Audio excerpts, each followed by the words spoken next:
वो लड़ाई न मैदान जंग में लड़ी जाती है, वो लड़ाई ना न्यूक्लियर लड़ाई है, न तलवार की लड़ाई है, न टैंकों की लड़ाई है, ना वो छद्म युद्ध की लड़ाई है। वो लड़ाई है अपने अंदर की लड़ाई। एक पहला निर्णय करना पड़ता है, और अगर वो निर्णय आपने गलत किया या न किया तो बाकी जीवन की सारी लड़ाइयां तो आपको लड़नी ही पड़ेंगी, आप चाहे चाहे नहीं चाहें। ये दूसरी बात है कि आप किस चीज की लड़ाई लड़ेंगे, लेकिन उस लड़ाई के अंदर आपको विजय मिले या न मिले, आपको हमेशा एक कमी का अनुभव होता रहेगा अगर आप पहली लड़ाई हार गए। तो वो पहली लड़ाई क्या है? पहली लड़ाई यह है कि आप जिस परिवार, जिस समाज, जिस राष्ट्र, जिस सिविलाइजेशन के भाग हैं, के सदस्य हैं, आपने इसको कुछ देकर जाना है या इससे कुछ लेकर जाना है। दोनों की सीमाएं बड़ी लंबी हैं। लेकर भी जाना है तो लूट के लिए बहुत है, और देकर भी जाना है तो जीवन भी कम है। यदि आपने ये पहला निर्णय कर लिया और मन बना लिया कि देकर जाना है, तो आप ये लड़ाई कभी नहीं हार सकते। आप अपने जीवन तक लड़ेंगे, उसके बाद आगे कोई लड़ेगा। ये लड़ाई तब तक चलती रहेगी जब तक हम वहां नहीं पहुंच जाते जो हमारा गंतव्य स्थान है, जब तक हम अपनी विचारधारा को, अपनी बात को, अपनी जो विश्व को एक रास्ता दिखाने का जो हमारा एक संकल्प है, जब तक हम वहां नहीं पहुंच जाते तब तक ये लड़ाई चलती रहेगी। ये जीडीपी 8% हो जाए या 18% हो जाए, उससे बंद नहीं होती है। भारत की फौज 12 लाख की है या 22 लाख की हो जाए, उससे खत्म नहीं होती है। ये लड़ाई उससे बड़ी लड़ाई है, ये लड़ाई उससे आगे की लड़ाई है।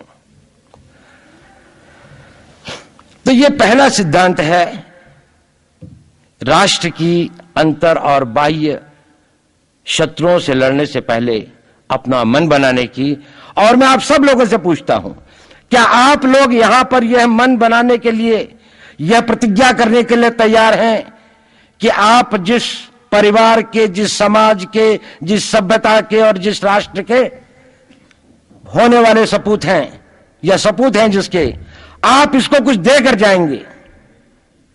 आप इसकी हवा लेते हैं, पानी लेते हैं, शिक्षा लेते हैं, कपड़े लेते हैं, वस्त्र लेते हैं, सब कुछ लेते हैं, लेकिन इस सब से ज्यादा बहुत कुछ आप इस राष्ट्र को देकर जाएंगे। लेना तो है, पर इसीलिए लेते हैं ताकि सक्षम हो सकें, शक्तिशाली हो सकें, इतने मजबूत हो सकें कि देने के लायक अपने आप को मजबूत कर सकें। आप लेते हैं अपने आप को शारीरिक रूप से शक्तिशाली बनाने के लिए, आप लेते हैं अपने आप को मानसिक रूप से शक्तिशाली बनाने के लिए, आप ज्ञान लेते हैं अपने आप को आत्मिक रूप से शक्तिशाली बनाने के लिए। लेकिन ये सब आप इसलिए लेते हैं कि किसी न किसी दिन, किसी न किसी रूप में मैं इस देश को वो देकर जाऊंगा कि जिससे इस देश का, इस राष्ट्र का, इस सभ्यता का, इस धर्म का एक नया आयाम स्थापित हो, एक नया बेंचमार्क स्थापित हो कि जहां तक आप इसको ले गए, आगे से ले जाने वाले रिले रेस के अंदर में आपने इतनी लीड दी अपनी टीम को कि आगे जाने वाली टीम इसको आगे बहुत ले जा सकती है। मैं आपको शक्ति का दूसरा सिद्धांत बताता हूं।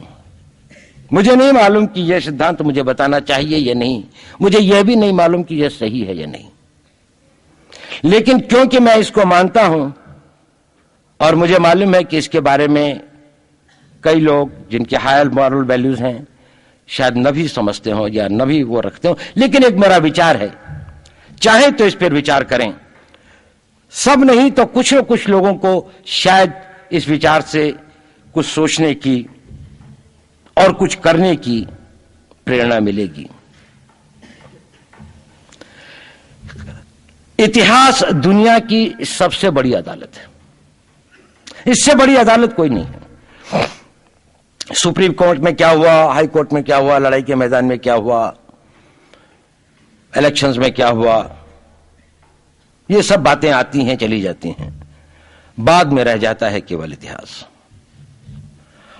और इतिहास का निर्णय हमेशा उसके पक्ष में गया है जो शक्तिशाली था। इसने कभी उसका साथ नहीं दिया जो न्याय के साथ था, जो सही था। अगर ऐसा होता तो दिल्ली में बाबर रोड होती है, बाबर रोड है लेकिन राणा सांगा रोड नहीं है, क्योंकि बाबर आया, विजयी हुआ, राणा सांगा हार गया।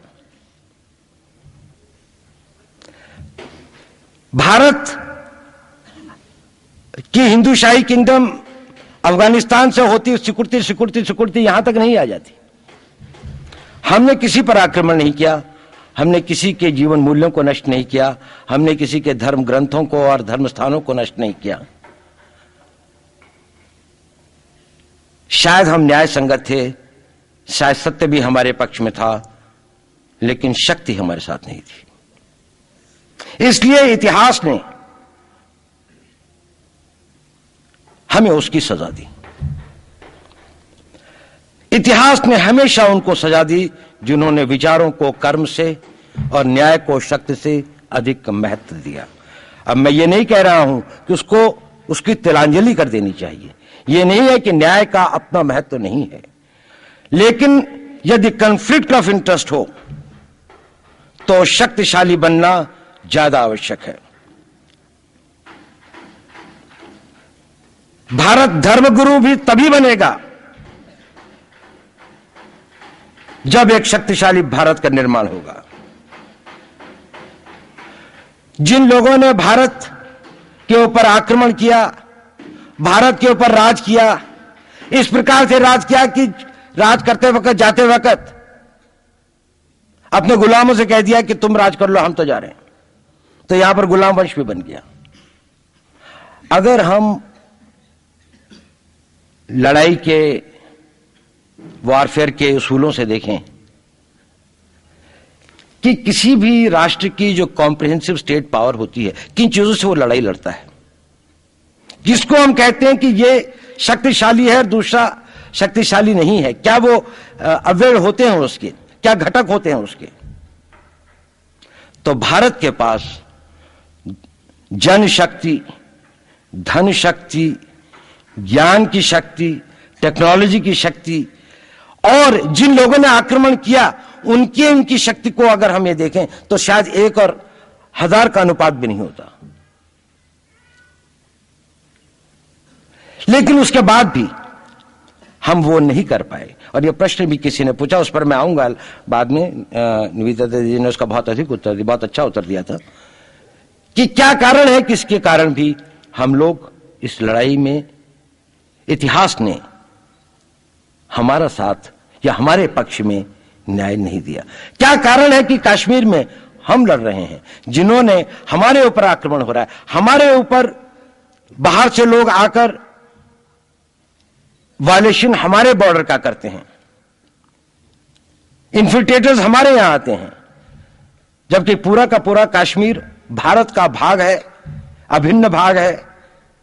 कानून के अनुसार वहां के राजा ने यह हस्ताक्षर किए, हमें दिया।